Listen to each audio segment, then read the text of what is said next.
Hello, hi everyone, what is really good, my dudes? Welcome to another RuneScape news coverage video. For this video, we'll be talking about the Dragonkin Incubator, a new monthly D&D coming out next week. So without any further ado, let's jump right into the video. Let's go!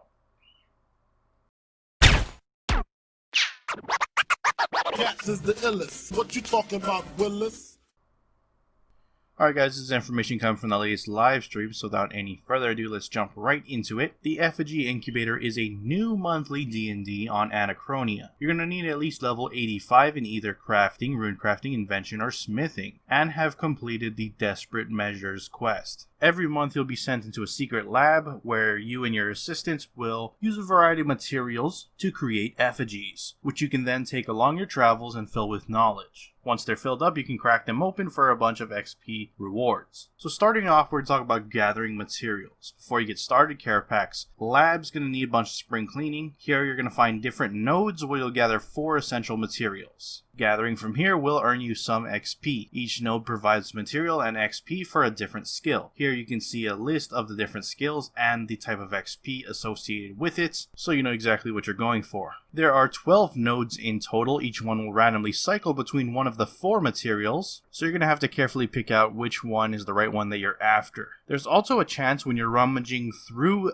the materials that you'll awaken a effigy remnant, which is a burst of pure energy left over from the creation process. If you can get it to sit still, you'll be able to harvest it for XP and materials at a much higher rate. Finally, you're going to need an effigy casing, which is something you can grab from the node at the center of the room. So moving on to the creation of an effigy, after you've gathered all those materials that you need, you can make your way over to the workbench where you can start actually making the effigy. You're going to need 20 of any material of a particular type to start, but at the end you're going to be left with your very own uncharged effigy. Then it's off to the incubator. Depending on what materials you collected, you're going to get one of the following effigies. You can see on screen here you can get either explosive, unstable, erratic, or volatile effigies. Creating and incubating effigies will net you a nice bundle of XP in the appropriate skill. And once you're done, all you need to do is take out your effigy to the main game world and start training. That takes us up to using the effigies. As you make your way around the game world, your effigy will watch and learn as you train specific skills. Once you've absorbed 60k XP, they will become full. You can see which effigies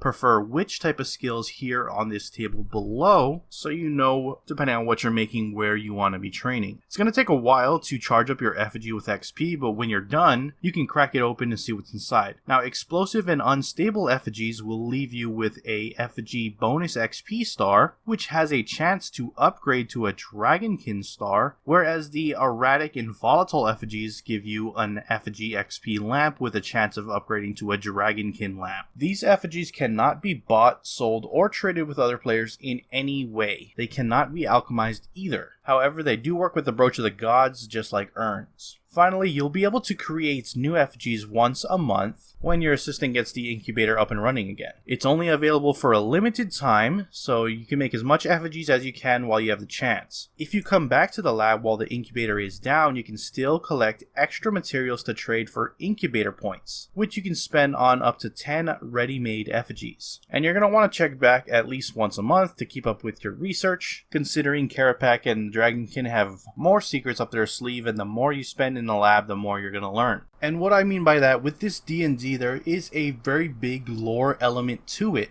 Jagex is using this as an opportunity to experiment with a new way of storytelling outside of questing and more recently archaeology. But yeah, basically the more you engage with this D&D, the more you're going to learn about the Dragonkin and the effigies themselves. You can use reset tokens and it'll basically allow you to go back in, create more effigies, earn the XP that you normally would with a normal run. However, you will not be able to further any of your lore progress. That requires you to wait the entire full month to further it more and more. And since it is lore related, this update will come out with Master Quest Cape requirements as well as comp requirements. Those I don't know exactly what they are yet, but there will be a grace period for them, so you don't have to worry about that. So to close out this update, the Effigy Incubator is going to release the same day as the Penguin Hide and Seek update, September 14th. Once again, you're going to need 85 in crafting, runecrafting, invention, or smithing, and have completed the Desperate Measures quest. That is it for the video. Let me know what you guys think about this this new D&D coming out next week. Love to hear your thoughts. I'm gonna wrap up the video there. If you enjoyed it, hit that like button. If you're not subscribed yet and you want to stay up to date in all things RuneScape related, then hit that subscribe button. Because I appreciate you watching. I am out. Aloha.